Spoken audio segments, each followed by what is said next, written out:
നമ്മളെ പ്രിൻസിപ്പൽ വരുന്നുണ്ട്. നമസ്തേ കുട്ടികളെ. ഇന്ന് മുതൽ ഓണം വെക്കേഷൻ തുടങ്ങാണല്ലേ. എല്ലാവർക്കും എൻ്റെ ഓണാശംസകൾ.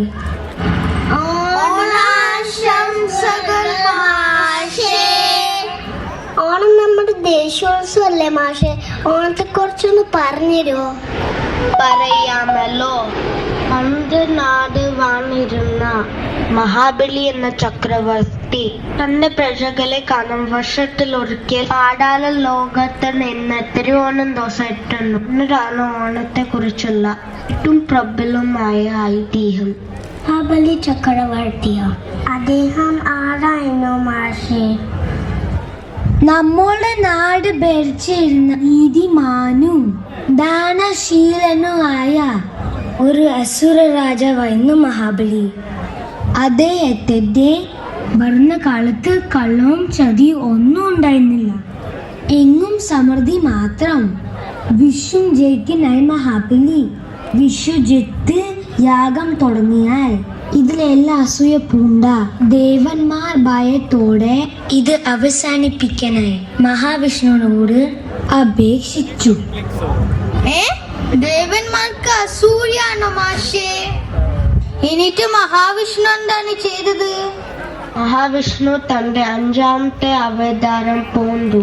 വാമനൻ എന്ന ബ്രാഹ്മണ ബാലന്റെ വേഷത്തിൽ യാഗശാലയിൽ മഹാബലിക്ക് മുമ്പിലെത്തി. എന്നിട്ട്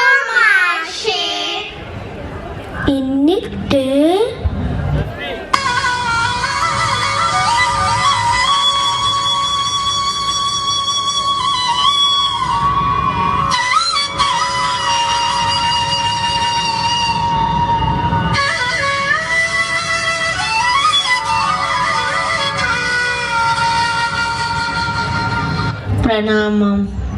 അങ്ങേക്ക് നാം എന്താണ് നൽകേണ്ടത്? എനിക്ക് തപസ് ചെയ്യാൻ 3 അടി മണ്ണ് മാത്രം മതി. അത് ഞാൻ എന്റെ കാൽപ്പാട് കൊണ്ട് അള്ളിയിട്ട് കൊല്ലാം. അങ്ങയുടെ ഇച്ഛ പോലെ.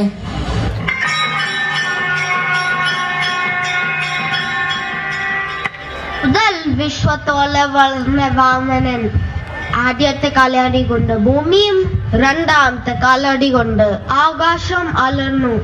അങ്ങ് പറഞ്ഞ വാക്ക് പാലിച്ചാലും നാം 3ാമത്തെ അടി എവിടെയാണ് അള്ളിക്കേണ്ടത്? അങ്ങ് നമ്മുടെ സ്വാമി മഹാവിഷ്ണുവാണ്. അങ്ങയുടെ കാൽപാദം എന്റെ ശിരസിൽ വെച്ചുകൊള്ളുക.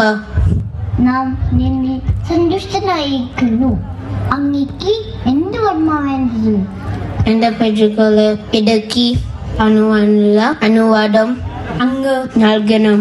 എല്ലാ വർഷവും ചിങ്ങമാസത്തെ തിരുവോണ നാടിൽ പ്രജകളെ കാണാൻ ഭൂമിയിലേക്ക് എത്താവുകയാണ്.